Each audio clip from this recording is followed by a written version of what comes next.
Yeah, let's dive into it.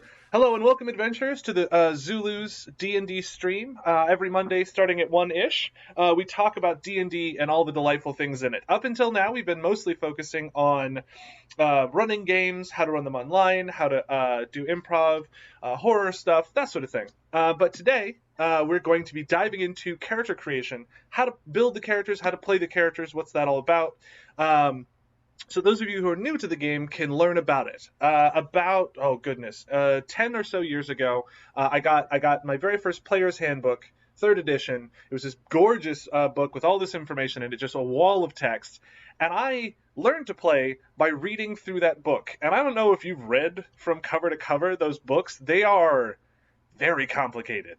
But I dug into it and I did a lot of reading. But ultimately, what ended up helping sort of solidify a lot of the information was when I actually finally got to a table and had people sort of help me out with learning things. So that's what we're doing for you guys today. We are your first group of people at a table learning you how to play D&D. Now, I tried to talk about this a little bit before last week, as the internet was having troubles, the vagary of Wi-Fi. We're now plugged into the internet, which makes things a lot better. But the way I always like to describe D&D to someone who's never played a role-playing game before, they haven't played World of Warcraft, they haven't played video games ever, the only thing they've ever done is listen. It requires that you listen to the radio or have a modicum of understanding of that, because to me, D&D, easiest way to describe it, it's like a radio drama. So you've got your dungeon master, who is the narrator. He's giving the scenarios, he's setting the scene, he's playing the sort of side characters, and then each of the players are playing are playing the lead roles. They're describing their actions and then voicing their character. You don't have to wear funny clothes. That's a common misunderstanding about D&D. You can, like we DM in this.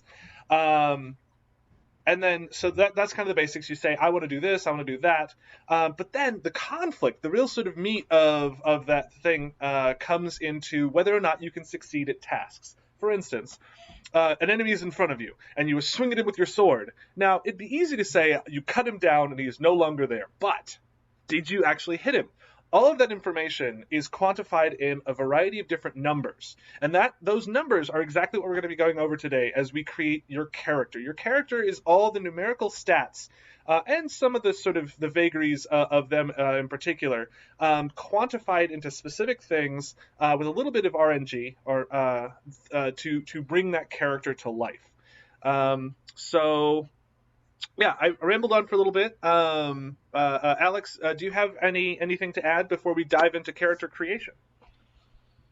Just like the most important thing is you want to try and create a character that you want to play. Like and it's totally cool if you are like, if you create a character and you're like, oh man, this is not what I want to play at all, then it's totally cool to just change your character or just like be open to just being like, oh, like if it's your first couple of characters, like definitely stick with like something a little bit easier and gradually get a little bit more complex. My first character I played in earnest was a wizard in third edition, so Oh gosh. oh yeah, well, actually no, That's technically my first character was a paladin, but then almost immediately the group was like, you're rubbish at this and we don't need a paladin, play a wizard.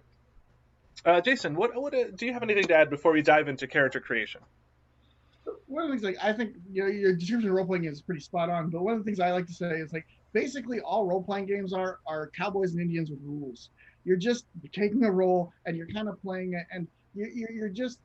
I think like I said, making a character is just finding what you want to be, what you want to pretend to be for a couple hours, and that's kind of where do you want to play cops and robbers, and how is it that what do you want to play, the sneaky guy or the friendly person that helps people, that kind of thing. It's just finding that thing that you want to do, and it's a huge, like, there's so many options that it can be overwhelming. So I find that, like, especially if you're just starting, it's a good idea to like have a DM that will guide you through that character creation process a bit, just to, because that gets overwhelming. Like especially like fifth edition, there's a lot of choices right out of the gate. There's like the three major ones that you have to do, which is race, background, and class. Yeah.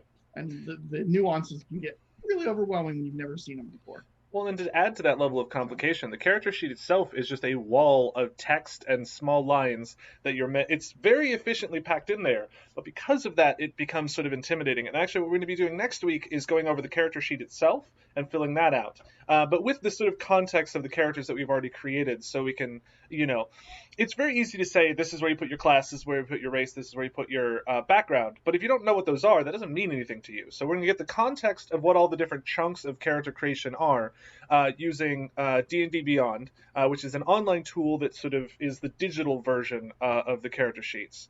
Also for context, we use D&D Beyond for all of our online D&D for the kids and adult games.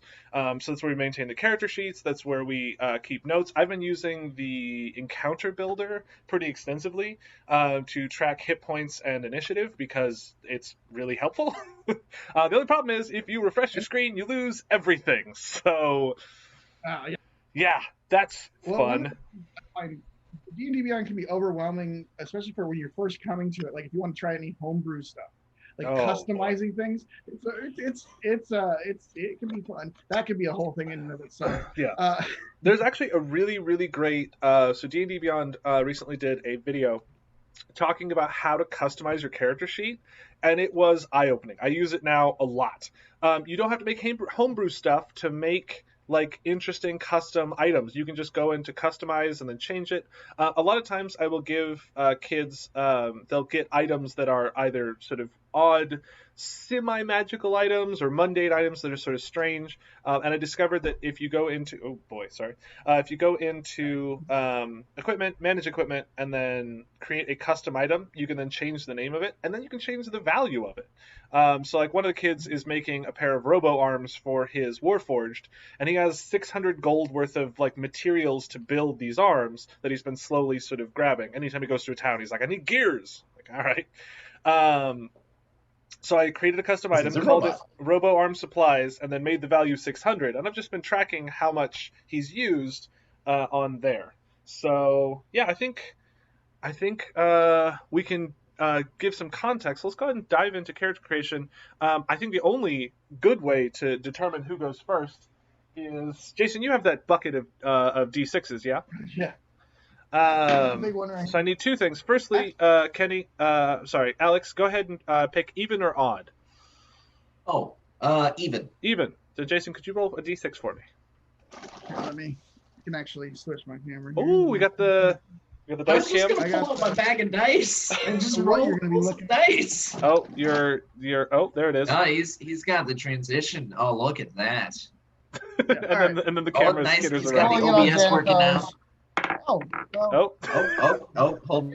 on. Even. So, Alex, let's go ahead and dive into your character creation. So if you want to share your screen, I'll make sure that the stream doesn't lose its marbles. By that, I mean OBS, because we did this before, and it kind of worked, but then it got mad at me, so we'll have to see how that goes. Let me just go ahead and pull this out. So yeah, I'll go ahead and share my screen and share this screen. All right, here we go. Here I am. Right, everyone can see? Yes. Oh. And I'm gonna go ahead and Sweet. All right. So yeah, this is just the homepage of D&D Beyond, and just kind of the first thing that you see. Yeah. So actually, Alex, we should probably discuss what do you want to make for a character concept before we even go on. We should kind of look. Yeah, let's go ahead and discuss like some extra parts. I want to be like that super heroic. I'm going to charge in and help out those poor people that definitely need help and are totally being destroyed by the rest of the bad guys. Like, I want to be the valiant hero that stands up and above everything else. Real quick, I'm very sorry to break the flow, but if you could hit Control Plus a couple times so we can zoom in. We got a little bit of dead space on the sides. Oh, there we go. Okay, perfect. Yeah, that should be good. We're gonna be a little bit tight, but I figured that way it'll be a little easier to like read the letters and that sort of thing. Right, of course. Yeah, a ton better. So for character creation, you'll start seeing this screen. There's a couple ways you can do. You can start character creation, either in a campaign or just with a character created. We'll go ahead and trust that you can get that far. But this is the first screen you'll see when creating your character, and there's a lot of information in here. And Alex, go ahead and walk us through how you approach this first screen.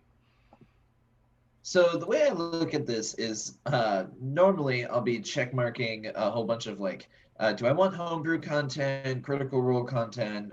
What kind of sources am I going to grab that's not necessarily from all of the official source material? And I know then after I click on what I want, I normally click on milestone experience so that because I prefer milestone experience over experience or XP, just so that I'm not like hunting down squirrels just to go from level 4 to level 5. But this is just me personally. But under normal circumstances, this would be So then determined by that your way, like, DM oh, in session 0, right? yes, of course. Yes. And so that's the DMing style that I would go with. And then, of course, like just most of these, you want to talk with the DM first and be like, how do you want to do hit points? Do you want me to manually put in hit points so then like when I roll for that or roll for hit points, or do you want to just go with a fixed system like it's based off of your class and based off of your Constitution modifier and no rolling involved? And then a couple of the other spots is just like, do you want to do feats and multi-classic? Is that cool? Is that cool with everybody? Yeah, I like that. Multi-classic will still be available. This is just for the requirements. So there's like, it's the rules of like you need a dex of 13 to multi-class into a rogue type of thing. So you won't have that available if your dex isn't high enough if you want a multi-class. Yeah. So that's what the multi-class requirement Yeah, and not does. every DM likes to use feats. Also, as a player, you can decide that you don't want to use feats, and so you can just turn it off and not have to worry about it. The list of feats is very long, and it is only getting longer with the introduction of every new book. So I can understand how, as a player, you might decide that's not something you want to play with. But yeah, you feel comfortable with feats, yeah? I think so. There's some pretty sweet feats on there. But as a DM, I'm running multiple games. You kind of get used to all the different feats. And then otherwise, a lot of this stuff is just. Oh shoot. So these are all session 0 or DM stuff because like encumbrance, that's up to the DM. If you're not going to keep track of like how much the characters are carrying, it's like meh, we don't want to deal with that. Coin weight? Ignoring coin weight, man, that'll weigh you down fast. Yeah. It depends on how realistic you're going for. If you're just playing high fantasy, you kind of ignore that. And this is all stuff for like the character sheet later there, that ability score, modifier display. I would always keep it modifiers on top. Use that so much more than the actual numbers of the stats. So now, Jason, you mentioned modifiers. I know we're going to get into ability scores later, but do you want to describe a little bit of the difference between an ability score versus an ability modifier? Let me grab something here because, actually, just because. Your ability score is a number between 3 and 18, typically a little more than that because of racial modifiers and things. Excuse me. So that number 10 is average. You're just Joe Blow. Average is a 10. And that's the ability score, right? Yeah, the middle score. And as you go higher, I'm gonna actually look at the table because I always easier to have the reference here. All right, so you have 10 and 11 are straight, and that gives you a modifier plus 0 that affects your dice rolls. I think it's kind of like, so if your strength is high, you're good with an axe. So you have like a higher strength, you're gonna have a bigger modifier. Like if you have 18 strength, you would have a plus 4 to hit with that axe. Yeah. On top of and for the most part, in the game, the score is going to give you your modifier, but the modifier is the thing you'll use for almost everything. The score very rarely is modified, but if it is, then it will affect the modifier, which then will affect your dice rolls. There's a couple of exceptions to like some spells that factor in like the actual. And I think long jumping is also determined by your score. But yeah, so essentially the thing that you're going to use a vast majority of the time is the modifier. But the score is still a very important thing, but it's good to know the difference between the two. Additionally, the modifier is derived from the score. The modifier does not modify the score, which will get more confusing as we get to the race, but we'll worry about that later. So I feel we've done the home screen. Are we ready to move on to, speaking of which, race? Right, exactly. Also, for and I'm very tomorrow. excited for this. One of the things that they're introducing in Tasha's Cauldron of Everything is the ability to make this a little bit more customized. In many ways, D&D is built on tropes. The idea being that elves are sort of wise and thoughtful, dwarves are sort of stalwart and sort of powerful. But as we all know, everybody is different. So what they're trying to do is introduce that mechanically, where you can have a dwarf that's a little bit more sort of smarmy and dexterous. You can have an elf that's stalwart and heavily built. It's very fun for that level of customization. And again, as with most things, you can either add it on or not. In the same way that multi-classing and feats are things that you can either worry about or not. So this is adding an additional level of customization into characters, which are a lot of fun. Also, right now, as you see him scrolling through, we do have Volo's Guide to Monsters and just every darn book in here. It looks like I see some magic content. Yeah. You've got a lot of races to choose from. So many options. Yeah. So you can also go to the top, Alex, and you can show how you can restrict what you're picking from. So you can go from all sources to take out, pick one of the books, like just do basic rules or just do player's handbook. Yeah. Or and we mentioned before, I might have mentioned before, the player's handbook is essentially the game of Dungeons and Dragons. If you ever want to just play D&D, the book that you'll need is the player's handbook. Now there is a lot of free online content. If you go to dungeonsanddragons.com, I think, go to the D&D website. There's a lot of what's called basic rules. You can actually see it up on top there. And if you even go to D&D Beyond, you can build characters with basic rules, and that'll have a good taste, a good sort of bit of flavor for the game itself. But but the player's handbook is really your sort of base level of information, and a lot of the kind of primary content is going to come from the player's handbook. But Alex, what were you thinking for the race, for your sort of your hero, I guess, for lack of a better term? The do-gooder hero. Well, I guess it also depends on where am I gonna be mostly? What do I want? Do I want to somewhat identify with the character and just be like, I'm gonna play as a human who is a do-gooder that is the best of the manly around or whatever, or do I want to just play as a super flavorful character and be like, I'm gonna be a dragonborn, where I'm honor bound and super cool like that. Most of the time, something like a tiefling and go against type. You're making up for the fact that you're part demon. I'm a good guy, but it's something I like in the description in the player's handbook of tieflings. They have they take ironic names sometimes. I think they have an example of that in there when you explain them. They take names virtuous names chastity and things like that, just to kind of prove that they're not as evil as they seem. So trying to move against the hellish rebuke. We are half demon, half human. I definitely. There's also a version where they talk about tieflings are created when someone's doing a crazy ritual or something, and that'll make a tiefling. Yeah. So what are you feeling, Alex? What's calling to you?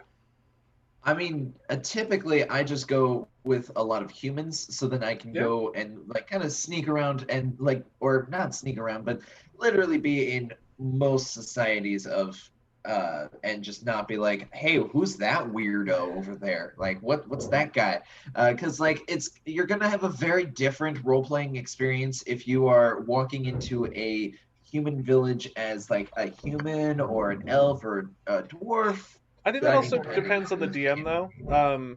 It does. Yeah. So if I could be a minotaur, if being a nice minotaur walking into a little gnomish village, totally fine.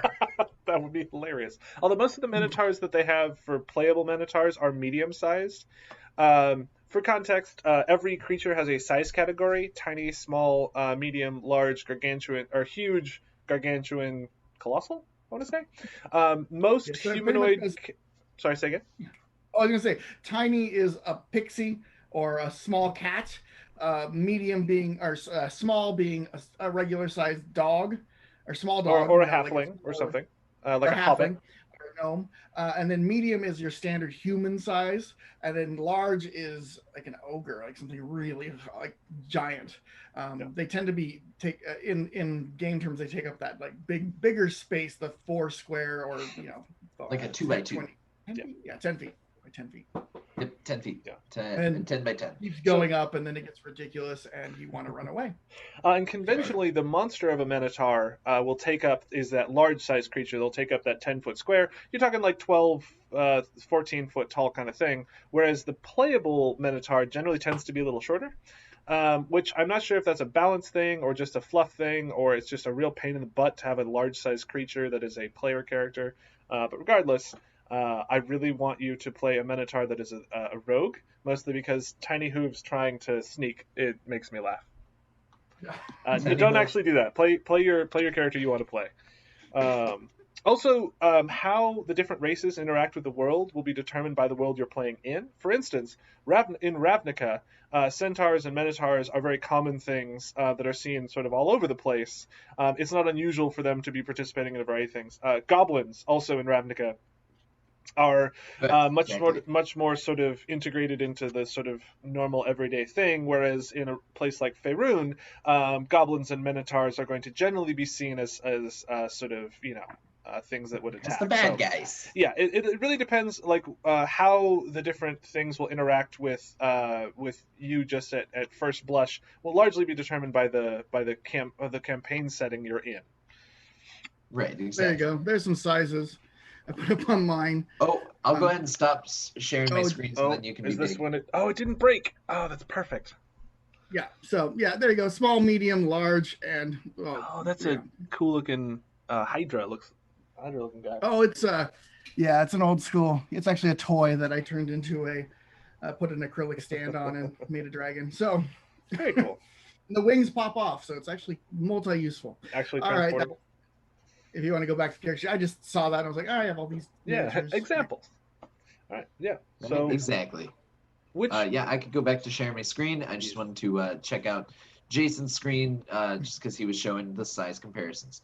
All right. Well, definitely feeling that human or maybe half elf. I'm definitely feeling that human. Just being like the standard, hey, I'm a human, I have a +1 to all my abilities.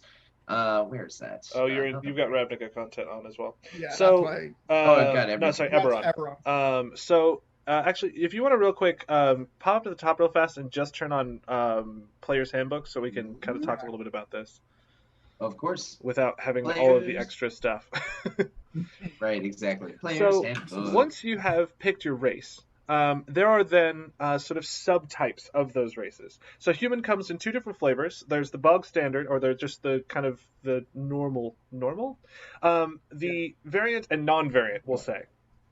And you get different things depending on those ones. Alex, which of these 2 types are you going to go for? Well, I really do like having just the flat line, like, oh my gosh, I have a +1 to all of my abilities. So let's go ahead and click on that real quick, and so we can kind of see what you're talking about. Yeah. So here, do I need to zoom out at all? Go ahead. No, hit choose race, and then you can see the bigger version. All right, cool. So yeah, this generic version of the human has a +1 to all the ability scores, which is just a flat line, very positive. Which one of the things it's deceptively powerful, because if you look at it just numerically, everything else pretty much gets +2 and a +1 for the most part. But like +1 down all your scores is a +6 total, whereas a +3 for most of the other races. So I mean, granted, it's spread out, so you're not as like focused and being awesome, but you are good at everything. You're a master of you're good at almost everything. But because of that, they're losing things like dark vision, breath. The Dragonborn can literally breathe fire. Tabaxi have a climb speed, which means they can skitter up walls. So it's definitely a give and take. Most of the races are really designed to you get something that's awesome, and as you're building your character, you want to pick the race that gives you the sort of stuff that you want to really help create this character. And this character is just an all around sort of good guy, so this is very appropriate for it. Yeah, exactly. Now it also says something about an extra language. So on this, you'll always have sort of a quick sort of description of each of the things, and then each of those will be broken down to give more details about them. So in this one, he gets to pick another language. If you want to hit that little make it big button, we can see so many languages. In D&D, there is one thing to remember. There is a language called Common, because you know what's really difficult? Having languages for everyone and not being able to speak. So the sort of common language, called Common, is spoken by most races. In fact, all of the races that in the player's handbook have Common as the language that they get for free. And then a handful of monsters will also have the common language. Additionally, each race has their own language. As you can see, there's Elvish, Gnomish, Halfling, Infernal, that sort of thing. But then also a lot of the sort of the monsters have their own languages as well. We can see Orc. Oh goodness, it's Even doing a scroll. primordial. Yeah. I don't even know. But then there's the other thing that gets interesting is other things like Sylvan is the race is the language of the Fae. Primordial is the language of elementals. Infernal and Abyssal are the languages of demons and devils, and I can never remember which is which. Abyssal is demon, infernal is devil. Okay, and devils are the ones the that other are way? lawful Oh, yeah. good, Devils and are demons are orderly. chaotic. Yeah, demons Okay. are chaos. The deal with the devil is the thing I always have to repeat in my head to remember that. So, Yeah. So with languages, Finding I out think how to talking to your DM about what languages would be appropriate is, I think, a perfectly acceptable thing. But then also thinking about where your character grew up, where they learned things, and where they might have gained this language can really help inform this particular thing. So tell us a little bit about what language you were thinking for your guy. Well, I was thinking kind of like he's a very generic do-gooder, so he's probably going to know some Elvish, Okay. just because that's. Am I freezing up? You are a man, little I bit. think I'm. It gets Yeah. grumpy Well, when you try to run Zoom and other things at the same time, but we can still hear you just fine. Oh no. all right. Well, I'm going to go ahead and turn off one camera because I think it just Do you have two cameras on completely. right now? Oh, I do. Hold on. Let me do something fancy. I'm going to go completely dark. Okay.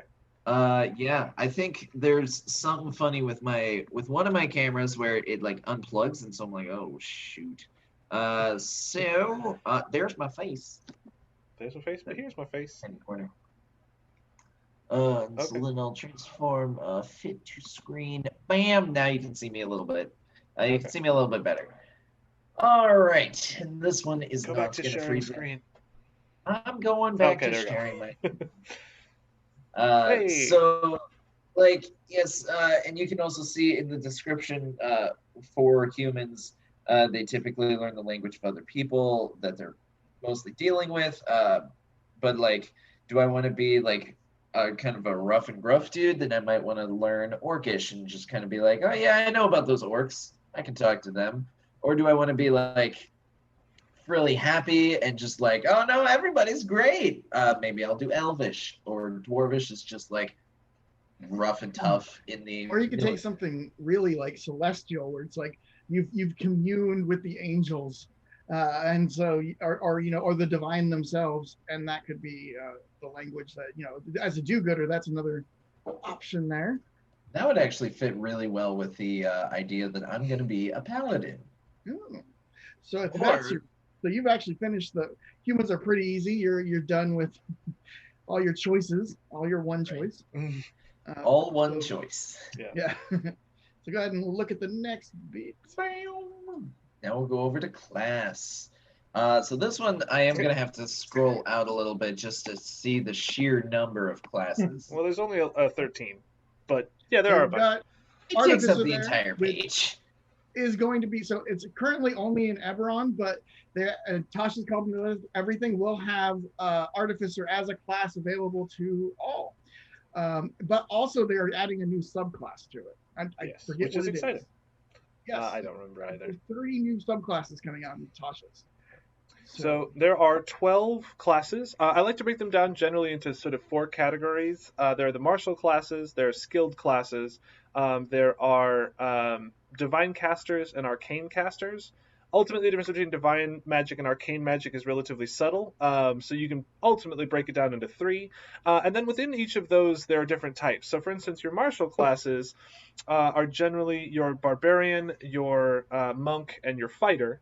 But then, if you're playing a fighter, you could maybe say take the was it the Purple Knight, Eldritch Knight, and then because of that, you can learn magics. Whereas your divine casters are going to be your paladin, your druid, and your cleric. So the paladin is a divine caster, but it primarily focuses on martial combat. So there's a lot of sort of overlap.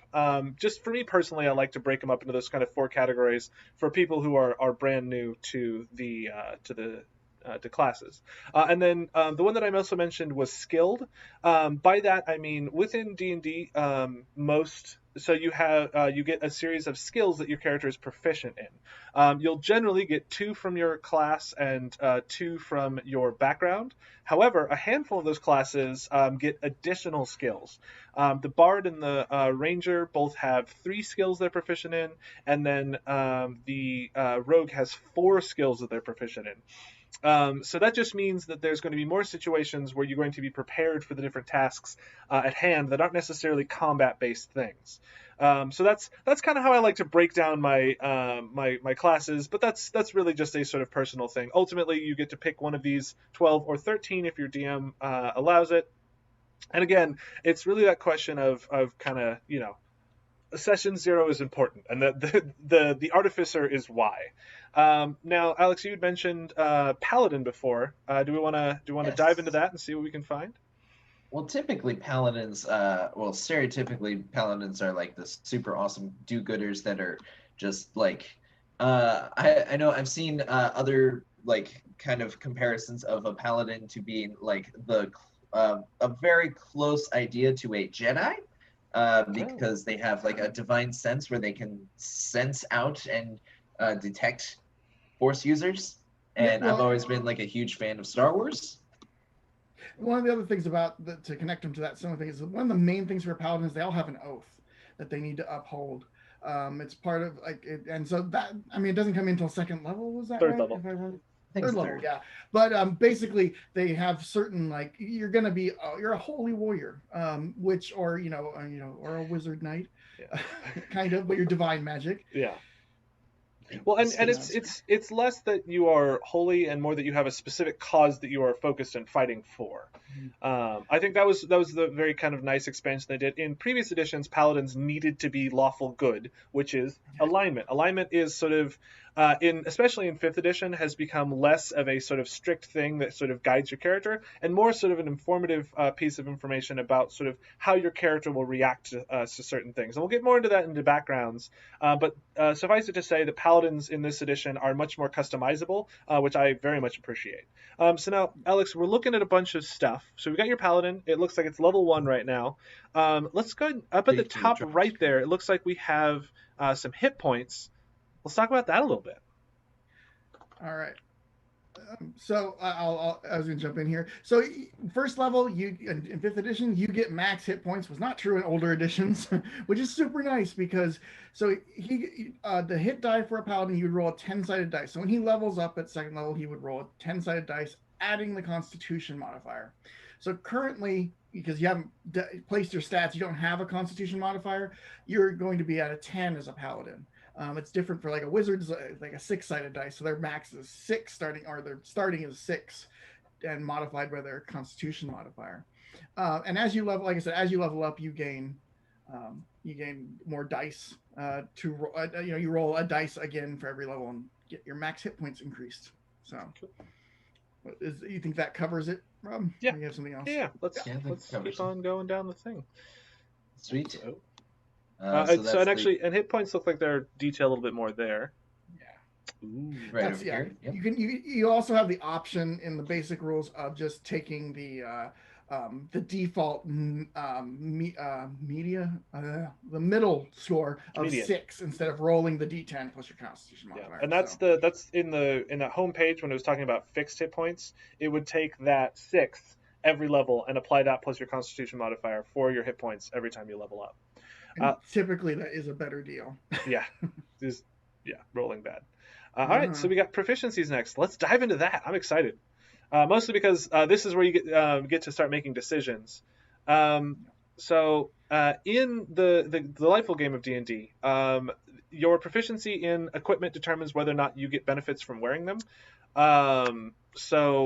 Paladins are proficient with all armor and shields. They are proficient with simple and martial weapons. What that means is every weapon in D&D is broken down into one of two categories, simple or martial. Because our paladin is proficient with both, that means that Al's character can pick up any weapon and he's proficient with them. Tools, there are no specific tools that he's particularly good at. And then there are 2 saving throws he's proficient in, which means he will, in addition to the normal modifier, will also get to add his proficiency bonus 2 saves in both wisdom and charisma. Yeah. One of the other things about armor and weapon proficiencies is, especially for like wizards or other spellcasters, if you are proficient in that armor, you can't cast magic while you're wearing the armor. So that's a huge one. So that's why wizards have no proficiency in armor typically, unless they multi-class. So I just realized I don't remember the penalty for wearing armor this time. So yeah, I was just thinking that too. Like, what is it for, like, if a rogue decide? Oh, I mean, there's obviously the stealth penalties, but the actual not being proficient, I forget. Yeah. So, but let's I think you have like disadvantage on.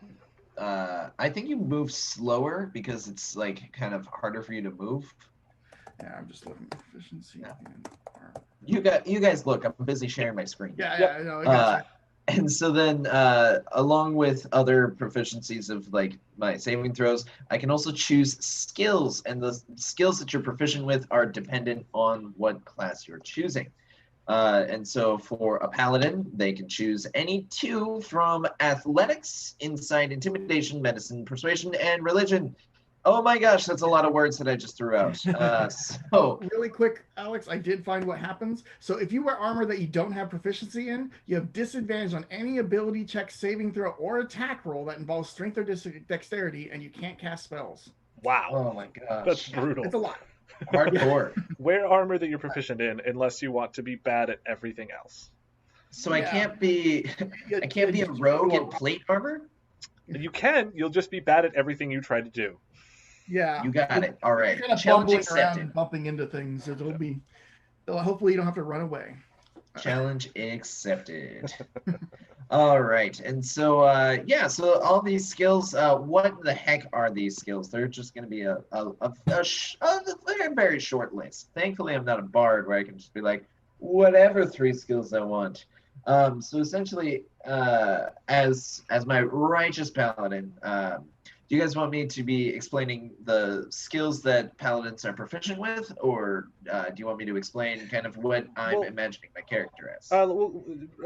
Let's just go ahead and do the character thing, but I'll just mention that each class will have a different list of skills that they have available to them. This is sort of the idea is that like a paladin is going to be trained in more this type of thing.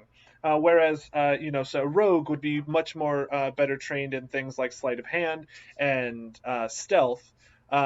So the list of skills that are available for your character to learn to become proficient in will change and will be determined by your class. So this information you'll be able to find in the player's handbook under your class under proficiencies.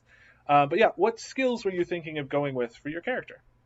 Well, so like I really want to be like able to run up front and jump right on in and just be able to help out all of those in need. So I'm thinking athletics, so then I can be able to have an easier time just being able to leap in front of everybody, leap over the enemy lines and whatnot. So I would want to be proficient with athletics.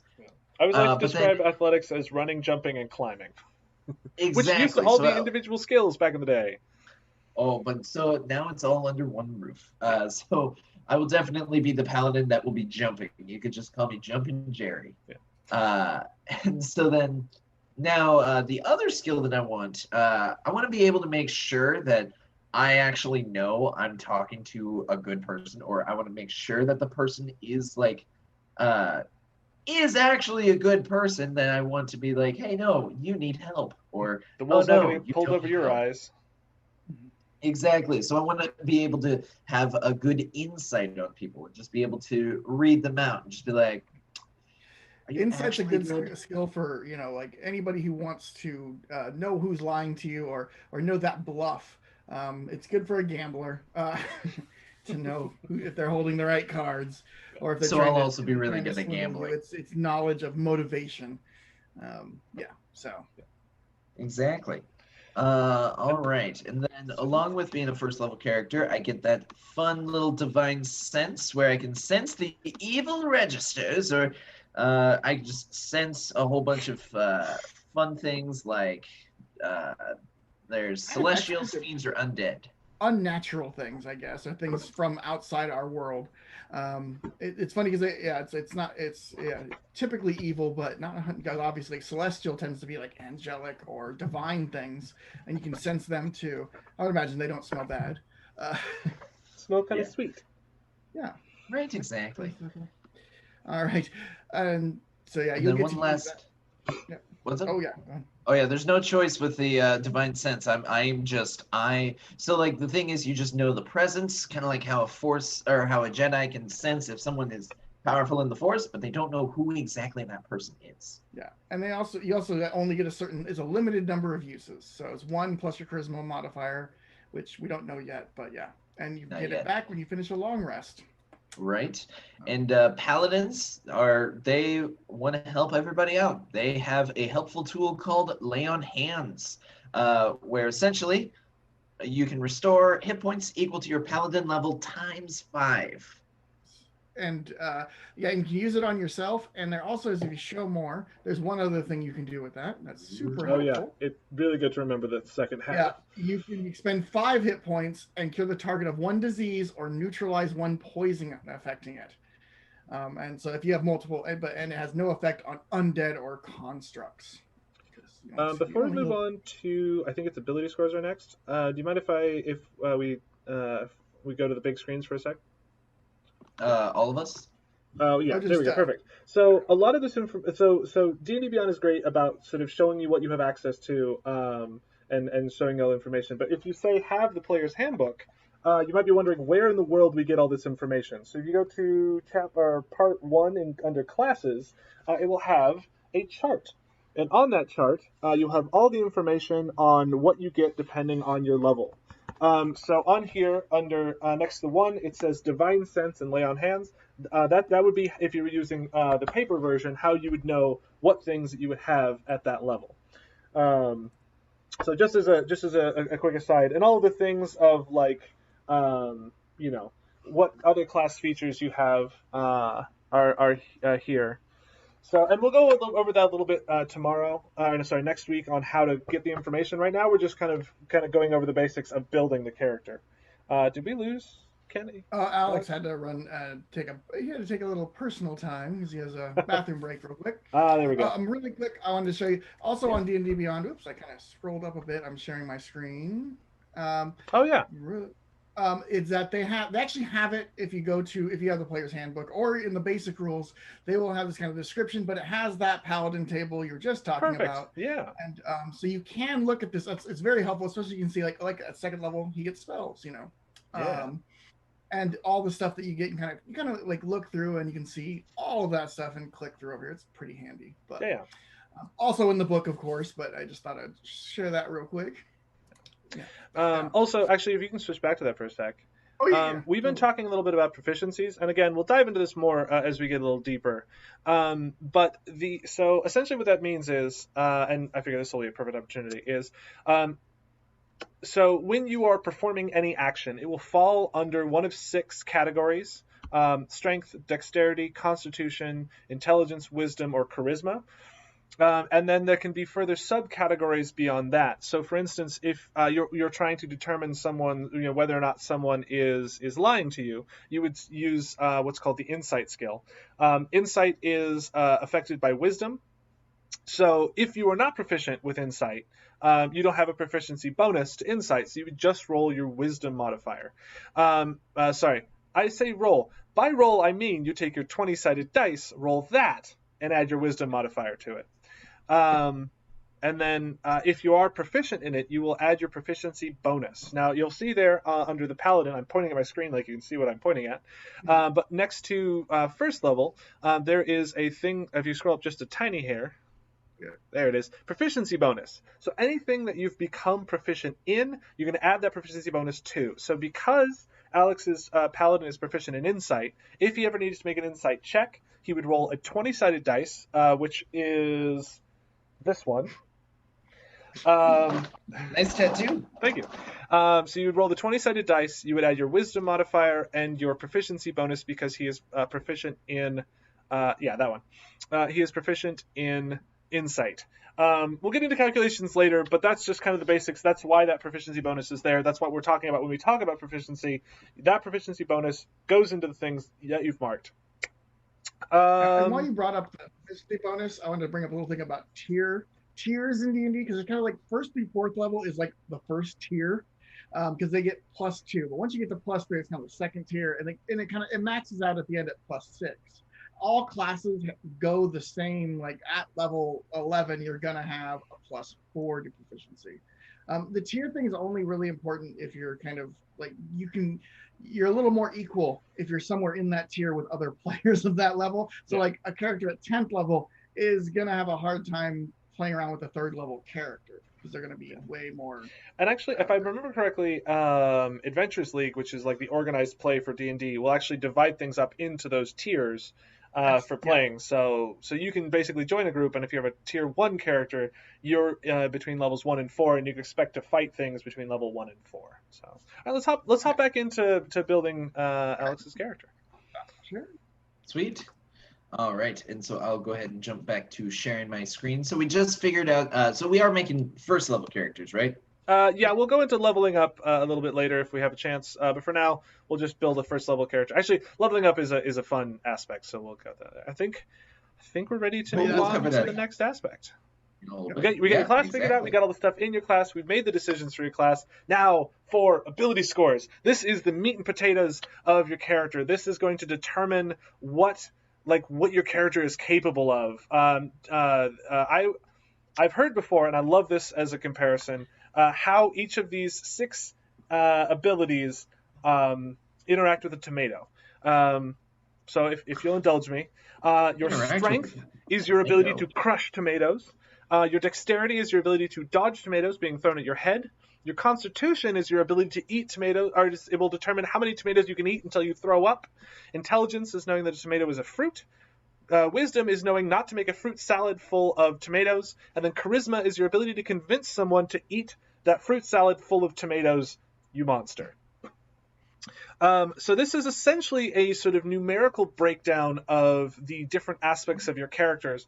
And anything that you do that requires a d20 roll, or anything that you want to do, will fall into one of these 6 stats will affect what you're trying to do.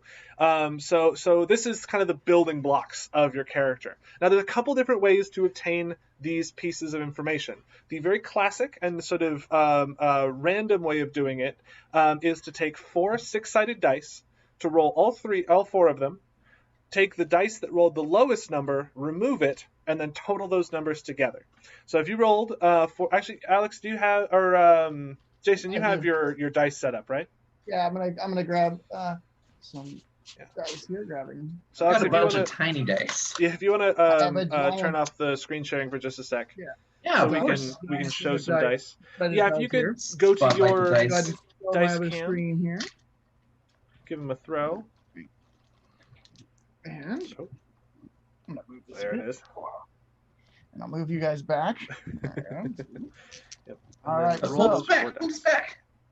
All right. So it looks like, oh goodness, that's a 2, a 3, a 5, and a 4. So take the lowest. 2 goes away. We've got a 13. All right. And you'll do this 6 times because, again, you have 6 numbers. And there's actually a variety of different sort of house rules on how you do it. But rules is written in the book. You would do this 6 times, and then you would assign them to each of those numbers to the 6 different categories. So, Jason, go ahead and do another roll so we can get another example. Because this can be one of those ones where it is a little strange for people. Oh, I got a good roll. Oh, that is a good one.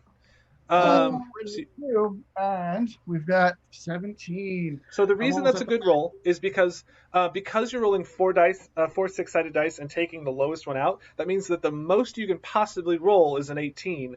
And Jason, you just got a 17, so you are one away from the max that you So could yeah. roll on this. Now, what's the kind of double-edged sword of this is that your numbers are going to be in the spectrum between 3 and 18. Now, most DMs will not have you have threes in your stats, and you, with a variety of things, you can bring it up from there. But it's possible that you would have that. So if you were to roll ones in all your dice, you remove the lowest one. That's only a 3. And again, remember, 10 is our average, and sort of 20 is, for the most part, the highest you can kind of go. So, we've got picture in picture of Kenny and Another Kenny. 13. So rolling the dice can be both very good, very fun, and also can be kind of it's It truly leads to random. very different characters too, because you can Yes. get somebody who just has the worst luck. And in fifth edition, having a low stat, it sometimes. It can be I mean, brutal. like especially if you're much lower than everybody else. You know, Yeah. if you don't have anything good, and all your, you can end up middle of the road, which kind of stinks. Yeah. But yeah, so this is kind of the normal, the kind of the way that you can do it is by rolling dice. But there's a lot of other ways that you can do it, and unfortunately we have lost our character builder. Alex, are you still there? Oh, I'm still here. I was Okay. just trying to do some fancy stuff. But Let's go ahead and hop. Let's go ahead and hop back onto your character sheet for a moment, if you don't mind. Yeah. Do you want me to do some like standard array, which is just stereotypical? I'm glad that you brought that up. So so that dice rolling thing that we just did would be under the manual entries. The idea is that you would roll the dice physically, and then you would put the numbers in. The other two options is standard array and point by. Let's go ahead and look at point by first, just because point by in many ways leads into the standard array. So the idea with the point by system is that all of your stats start at 8, and then you can increase them by using points to a maximum of 15, I believe. Yes, 15. For the most part, it's a 1-to-1 until you start getting to the higher levels of it costs 7 points to go to a 14 and 9 to go to a 15. So you're having to spend a couple more of those points. You have a total of 27 points to distribute into your stats. So if you wanted, you could be really good at 3 things. So you can put 15 and 3 stats and leave the rest at 8s. Now, you might be wondering, what would be the problem with having an 8? Now, we mentioned before that your score informs your modifier, and that 10 is average. 10 is a plus 0. An 8 is going to be a -1 because it's less than average, which means that if you're attempting to perform these tasks, you're going to be having a little bit of a disadvantage. So, maybe say your character isn't terribly book smart. So if they're trying to do things like conjure up the knowledge of whether or not this particular animal is dangerous or not, they're going to have a penalty because they don't have as much knowledge. Or reading a book. Yeah, or reading a book. Now, from this, you can distribute it in such a way that you get a 15, a 14, a 13, a 12, a 10, and an 8. But that's a little bit more complicated. You got to worry about the numbers and distribution. But it essentially creates this sort of well-rounded character that is both good at some things and sort of not at others. And 15, that sounds very similar to the standard exactly. array. If you don't want to worry about the numbers, you can just have those numbers pre-built for you, and you can slap them in wherever you want. Now, Alex, before that, which of these 3 methods you use will be determined by your dungeon master, and you'll talk to your DM in session 0 about which of these ones we're going to use. For this particular case, because it's sort of dealer's choice, Alex, what are you doing for your stats? I mean, most of the time I just go with standard array just so that I can have that confidence of, yes, I have something stable and in control of my life. While I'm still good at a lot of things, because like 14, 13, you're still better than average. there's still some things I could work on. Like I may choose to have an intelligence of 8, but that's because, or yeah, I could have an intelligence of 8 just being like, I'm not the brightest, but I know I have to protect them all. Yeah.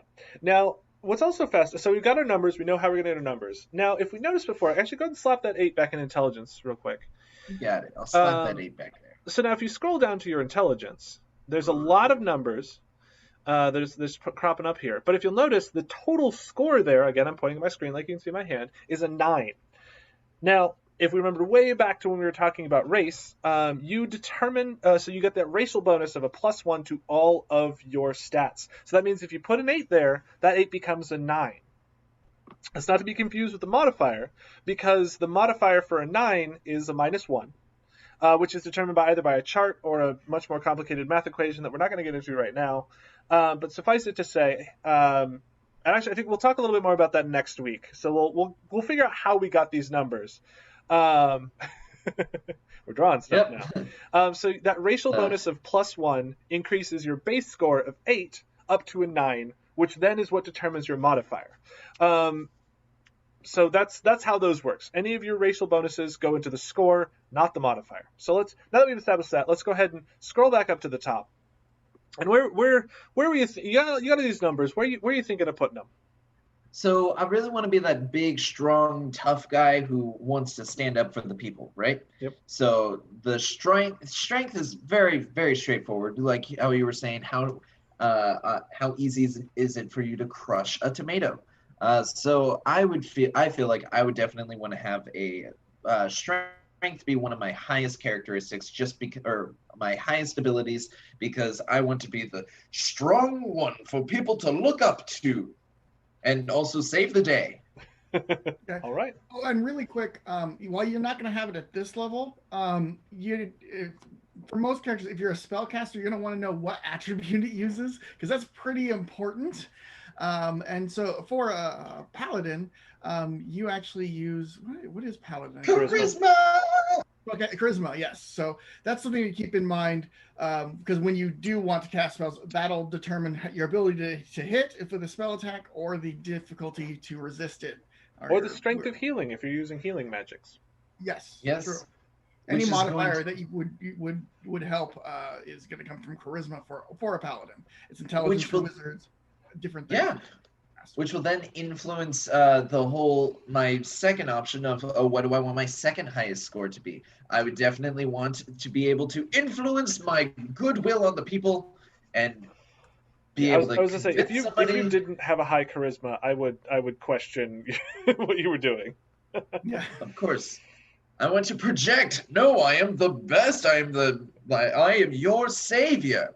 I'm not really into the deception, which also uses charisma, but if I gotta like play it up that I'm the coolest, I will be your hero. I might have to be your hero, baby. The other thing to remember about charisma, and this is an odd sort of factor of charisma, and again, charisma is a very sort of broad thing, but in many ways, charisma is also your force of will. So the sorcerer and also the warlock are both casters that use their charisma as their casting stats. So the higher that number, the better they are at magic. Because in many ways, your charisma is your ability to sort of force your opinion, your will, your ideas onto other, well, not force on, but, also remain stalwart, which makes a lot of sense for this character. Well, and don't forget the bards also use charisma. Yes, but bards, I think it makes more sense for them to be like, I'm a charismatic person, whereas you might have a more sort of dark and sort of like I don't like to be with people sort of warlock, but it's because they have such a stalwart sort of belief in their abilities and their patron that they have more powerful magic. So anyway, yeah. So we got the 15 and the 14. Where else are we thinking? Of course. So I'm the strong, tough, hey, I can help you out. Constitution is going to help with your hit point total, and it's going to help with how much of a hit you can actually take. It's going to help out with being a paladin. You don't really have to worry about poisons and disease, but it's going to be able to is someone able to like thrust a whole bunch of force or thunder energy, thunder waves at me, then I want to have a high constitution. Makes sense. Yeah. And then I guess another thing would be like, how well do I want to perceive the world? Do I want to actually know, like, let's see, the intelligence is intelligence you were saying is that tomato is a fruit. The wisdom is to know whether or not you put it in a fruit salad. Yeah, book. It's like book smarts versus street smarts Yes. kind of thing. Yeah. Yeah. Instincts are wisdom. Intelligence is learned stuff. So I would definitely be going under the instincts. I feel like my character would not be the one to be the most book smart. I would probably be the, oh no, act first, think later. Save the people. Save the people. So you're gonna do the 10 or the 12 for your wisdom? Oh, the 12, because then the 10, I'm gonna be wearing a whole bunch of bulky armor anyway, so I won't be able to I won't be able to move around as easily. And like even if I were super lean and dexterous, like I'm wearing big chunky armor where I'm just like boop boop boop boop. Yeah. And again, we'll talk about more of the details of why we know that later. But for now, I think this is a great distribution of stats. So let's go ahead and scroll down to look at some of your numbers. Just real quick. Oh no. Oh no, I was just getting a little excited. That's my bad. I understand. So yeah, because again, we have that racial +1 that you get to add to all your stats. So that means that your strength is up to a 16, which is a +3. That is a very good bonus. You've got that dex of 11 plus 0, 14 plus 2. And then for your other stats, you've got a 9 intelligence. These -1. So any intelligence-based things, you're going to have some penalties. Your wisdom is is up to a 13 with a +1, and then 15 is a +2. Now, fun tidbit, and we're just going to touch on this real fast. But if you'll notice, your charisma is a 15 at a +2, and that gives you a +2. But your strength is a 16 that gives you a +3. This is because the numbers go up every other number. So a 14 and a 15 have a +2, whereas a 16 and a 17 have a +3. Which means that when you get to 4th level, if you were all the same class, and you get to get an ability score improvement, you can pick 2 to increase by 1, which means if you wanted, you could increase your wisdom and charisma by 1, which would increase their bonus by 1 as well. Which is a fun little set of numeric thing where odd numbers are close to being better, and even numbers are kind of when you've bumped over the line and got that better bonus. Again, that's a little bit more sort of subtle and nuanced, but that's okay. Let's hop over to your description. All right. So my description. I love that it brings back up. So we haven't had the character name or your portrait up for the last couple of steps, but it brings it back for description because that's part of your character's description. Mm-hmm. Right now it's just under Alex's character because I didn't select a name yet. I usually wait for names till the last thing I do, but it's also on the home screen because some people start with a name or a concept for their character and then build. So it gives you these both options for you for that. Right, exactly. And then going over to the background, I feel like a lot of what my background would be. There's all the choices. If you go back to home, you can turn off the. Yeah, I love it. I like it. I feel that I'm the one who wants to save everybody. Real quick, before we dive too much into that, very, very sorry. The background is for your character before they became an adventurer. What did they do before that? So it was your character maybe, say, a fisherman? Was he a folk hero? Was he a criminal, a spy, a courtier? There's a lot of different things that they did before they became a full-fledged hero. Think of it kind of like we're picking up after the sort of prologue of the character. We're starting in Chapter 1, where they are, at this point, a hero. They're a first-level character. But before they were first-level character, what were they? What did they do? What was their job, kind of a thing? There's all the houses. I forgot about that. Anyway, that's from Eberron, and that's something you don't have to worry about. Yeah, there's a lot of stuff. So there are 2 options for backgrounds. Either one, you can make your own custom background. There's a lot of very easy to use rules for that, for creating your background, or you can create use one of the pre-existing backgrounds that'll get you a variety of interesting things. Now, Alex, I think you had an idea for what background you wanted to do for your character. Yes? Yeah, so I'm kind of stuck between, do I go with the knight or do I go with the folk hero? The folk hero is already somebody who's kind of folk hero. Right. It's someone who's kind of like already done like something good. or like something good for his people A or knight their doesn't people. have to be good. Yeah. It's a variation of the noble, so it's a very rich person, which could also fit too from a rich family, and you're just destined to be the good guy. I was just destined for greatness. So yeah, I think I'll go with the knight. All right. So what happens when you click knight? What happens next? Oh, Ooh. well, with the special fancy dancy knight, you get a wall of text. And this is mostly just describing what a knight is, Okay. what they're about, all that good stuff. And this can be Exactly. very handy to read through because it has questions to you think about for your character, like do you still get along with your family, that kind of thing. It's good things to think about, but we're kind of doing a faster character generation here, but it's good to keep in the back of your head. Well, and in many ways, your character's background in many ways will help you inform how you play your character. When your character is presented with a challenge, now for yours, you have a very good sense of sort of where who this character is. But for someone who say wasn't really sure what they wanted to do, you could sort of pick the background and then have that help inform how you're going to play the character. But there are some very important numerical things that are involved in the background, and we can actually kind of see it on the screen there, which is skill and tool and language proficiency. So let's look at those. Yeah, so as a knight, you get proficiency with history and persuasion. So that's also going to be kind of the whole. Why don't you guys describe history or persuasion? So for history is a lot of times as a DM, I'll use history for determining what a character might know. So this is how much you've read of different books. You might even also use it for the stat for determining how much something they think might be worth. So is this thing something that is worth good money or not? History, you might have the players roll for a history check, which would mean they would take a 20-sided dice, roll it, add their intelligence modifier for the most part, and then since you're now proficient in it, you would also add your proficiency modifier. Now your character has a -1. Insane. Yeah, it's a -1 intelligence. You've got a +2 proficiency because you are level 1, which means in total, when you roll that 20-sided dice, you will add 1 to the total. Now, what does that number mean? That's an excellent question. I'm glad you asked.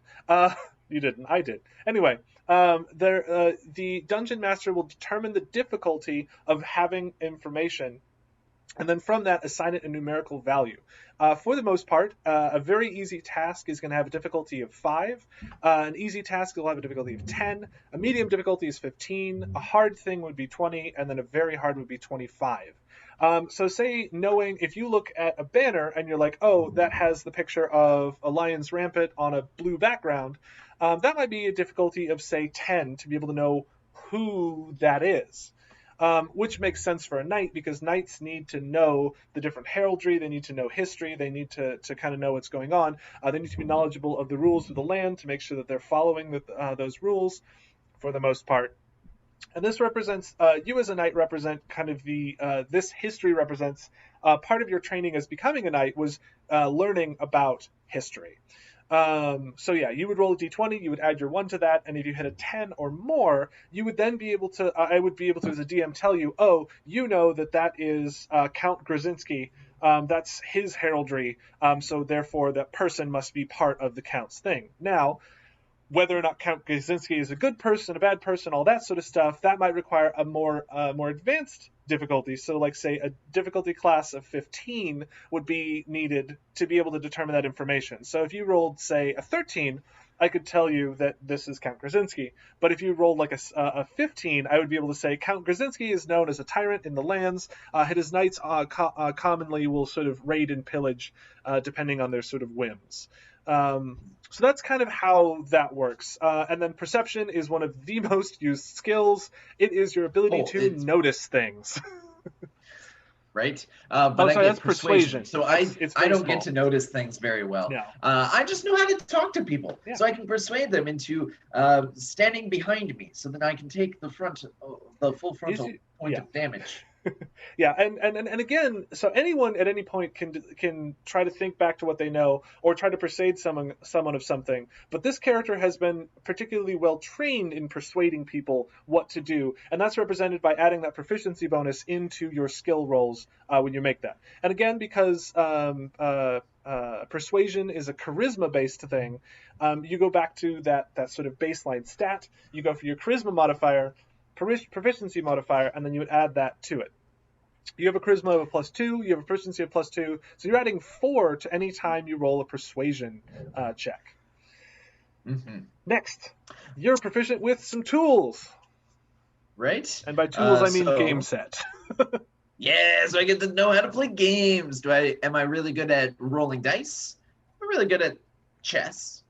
Or playing cards? Or a special 3 Dragon Anti-set? Yep. Which is a type of cards. Yeah, typically this is more of the flavor stuff, but since I'm playing a dice game, I'd like to say I'm good at doing dice stuff. And then as a knight, I get an additional language, which we've already covered that a little while ago. So then now I get to choose Dwarvish because I chose I chose Celestial the first time. Maybe I can choose Infernal so then I can be like, I know what those demons I talked to angels and demons. Yes, exactly. We're going literary today. It's still on very Dwarvish. literary. Okay. Or do I talk Abyssal to talk to? Do I talk Abyssal to talk to devils? It's Infernal for devils. Infernal. I would say Abyssal just because. Oh wait, devils, not demons. Demons are the crazy ones. You would talk to devils, yeah. Actually, you talk to whoever the heck you want to. Right. And then a lot of the backgrounds, you'll get a special background feature, just depending on. This one is one of the more unusual and interesting of the background features. Oh, you get retainers? Oh. Yeah. It's kind of fun. Basically, you have butlers / like squire or something. Somebody who's people who do little things for you. Yeah. So it's kind of fun because you can kind of task them to do things because you are rich. Yeah. You rich guy. So I'll be the rich guy. You have an Alfred or a, somebody not that competent per se because they're not going to be joining you in the fight. Yeah. Exactly. And then a lot of these other ideas, I think that we'll go ahead and just skip for now, but it's like suggested characteristics. I already have a lot of characteristists that I want to go through. But if you are just generating a character. Next week we'll be diving into the anatomy of the character sheet, and one of the things that we talk about is the characteristics. Essentially, in the case that you aren't really sure what kind of character you wanted to play, these can help give you sort of random ideas. Additionally, if you do know what kind of character you want to play, you can sort of codify that more specifically. Also, this has all the information for your sort of hair color, skin color, height, weight, all that good stuff. For the most part, those are things that are more sort of, as we like to say, flavor text or sort of fluff. Numerically, they don't have a large effect on the game itself. Sometimes weight will for like determining if floors collapse and whatnot. But it's also good to know those pieces of information because the better image you have of your character in your head, the more that will sort of read to the players and to your DM and to yourself. It'll help sort of if you can imagine yourself, it's easier to like get into that character. But yeah, we'll go ahead and hop over those for now. And then the next step is what equipment am I going to be holding on to? So as a first level character, I'm assuming I would just pick the starting equipment. Yeah. So you can also go with, just so you know, if you did click on gold, you might want to click on just to show. You actually roll and randomize, and you have to buy the stuff. It's a little more time consuming. I like the regular equipment, but yeah, you could theoretically roll, but you're whatever. Right, exactly. Theoretically roll. And when asking the question of where in the world did he just get that list of equipment, it comes from two places. One is going to be your class.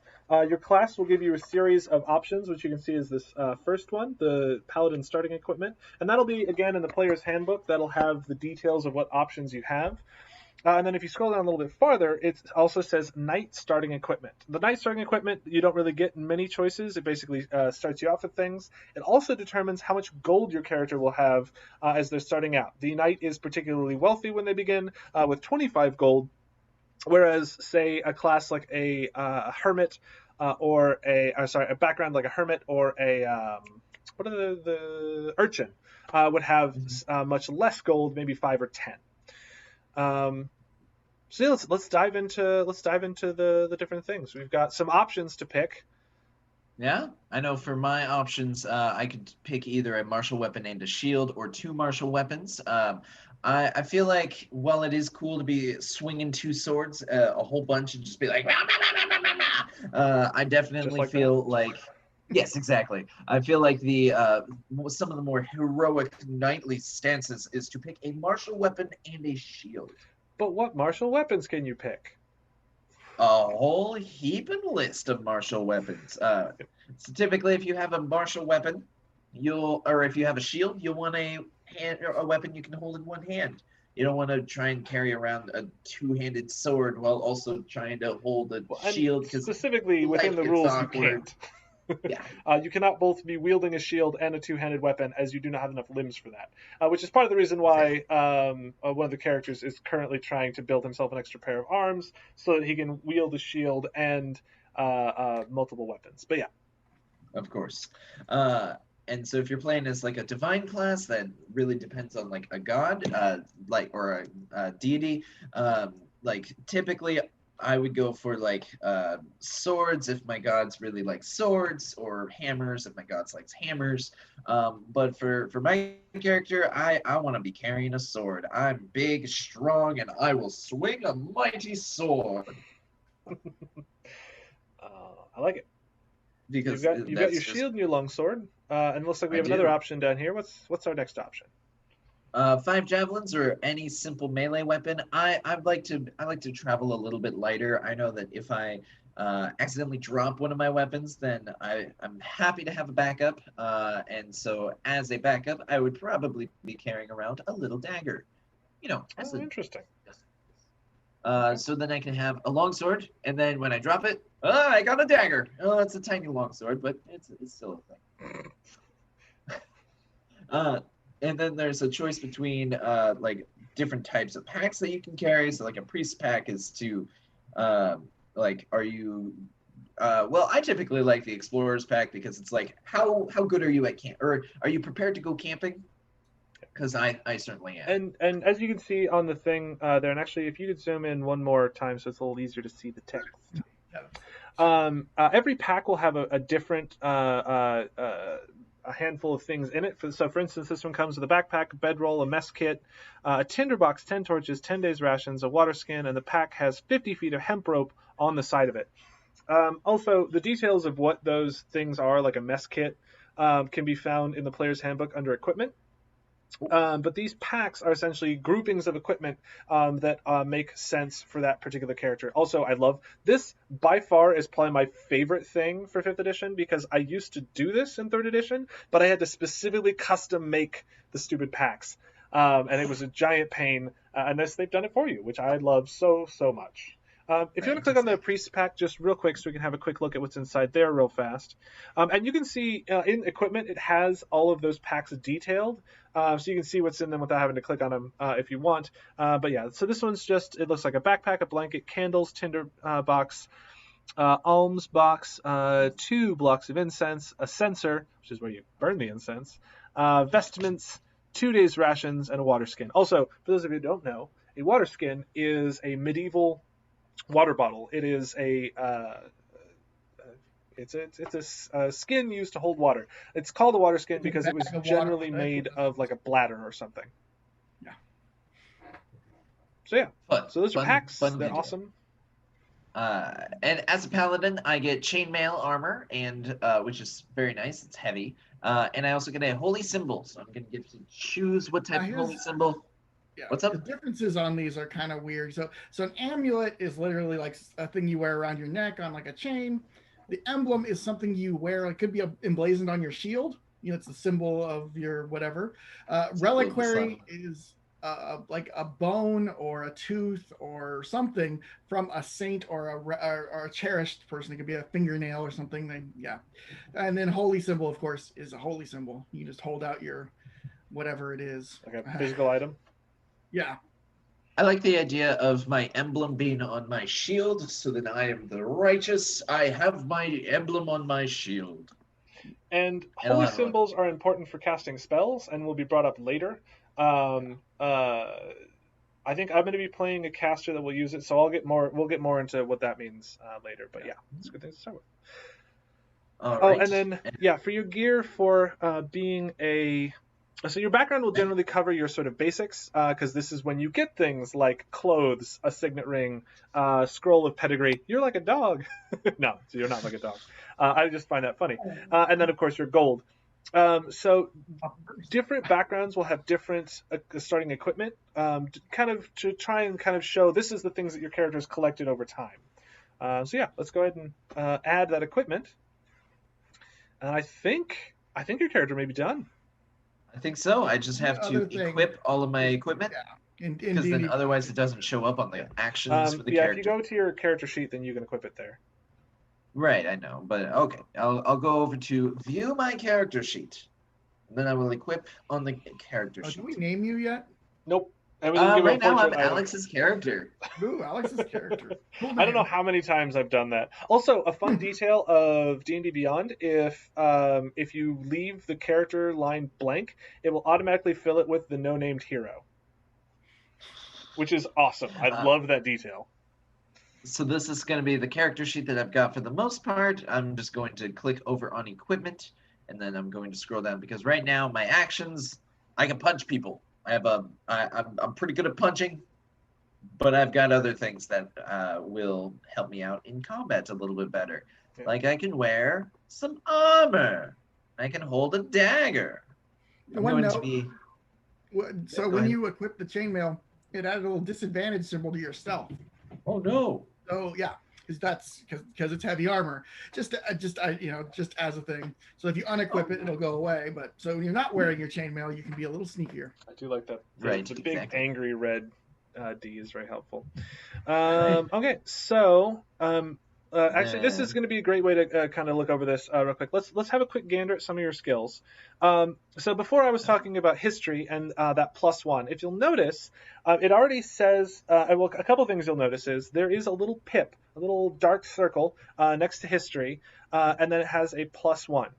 In between the word history and the dark pip, there's the letters INT, which stands for intelligence. If you go up a little bit more, scroll up a little bit. Yep. We can see that INT is right there in the top left. It has a big -1, and then below that is the 9. Again, that's the modifier versus the stat. So you have a 9 in your stat. You have a -1 for your modifier.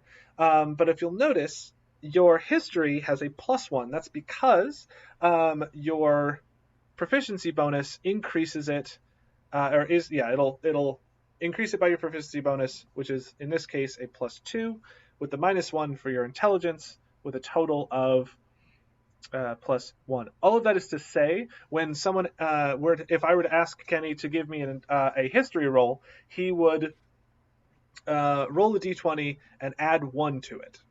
All the math and calculations are done for you on your skills in this, so you don't have to add your history plus your intelligence. It's already in there for you. So yeah, cool. There's that. And again, we'll get in, I think, a little bit more of the details of what's happening on the character sheet next week when we go over the sort of the anatomy of the character sheet. But I think for now, do we think we have time for Jason to build his character? I can do mine really fast if you guys want me to, or we can just do it off screen. I think we might have to do it off screen a little bit. I got to get going. Yeah. All right, so that was a lot of information. We really dove in. I hope that was helpful. What's going to be very nice is this will be up on Facebook, and it's going to end up on YouTube as well. So if you want a little tutorial on building a character, that's going to be there. And like I said, next week we're going to go over the anatomy of a character sheet and sort of talk about how the information gets into it. We might do that with Jason's character on like getting his information filled out there, determining where we get it in the book, and then how it kind of goes on. If you have any questions for us, feel free to send us any questions. Let's see if I can do. Discord. Yep. Well, we have a Zulu's Discord. Feel free to hop on there. Anything that you at employees, we will all get little pings. I'm gonna go ahead and here do. We're not gonna worry about that. If you're on Facebook, you can go to zulusgames.com. Under the About section, if you scroll down a little ways, you'll see there is the Discord link there. Just put that there. Oh, it just popped up as me. Anyway, additionally, if you go to zulusdnd@gmail.com, so ZULUSD letter ND at gmail.com, that goes to us. If you have any questions, feel free to send them there. You guys have anything else? No, No, I think yeah. we're good. If this episode was overwhelming, I very much understand. Character creation is a big thing, so don't feel bad if you're looking at this wall of information that we presented with you and feel very overwhelmed, because I can tell you that I was overwhelmed for a while, months before I really started getting the hang of it, and it wasn't until several years later that I felt particularly confident in knowing what the heck's going on. And it's only within the last couple of years that I was able to make characters quickly, partially because of 5th edition and also partially because of just experience. Luckily, once you've built your character, you're done. You don't have to build a character every session, unless of course your campaign dies relatively quickly, which they are wont to do on occasion. There is some numbers that you'll change as you level up, and we'll talk about leveling up later this month. But yeah, I think that's about everything. Yeah, like I said, give us as much questions as you'd like. Next week is going to be character sheet anatomy, and yeah, I think that's good. Sweet. Yeah. Stay safe, everyone, and we Awesome. will see you next week. Cool. Bye. Bye, everyone.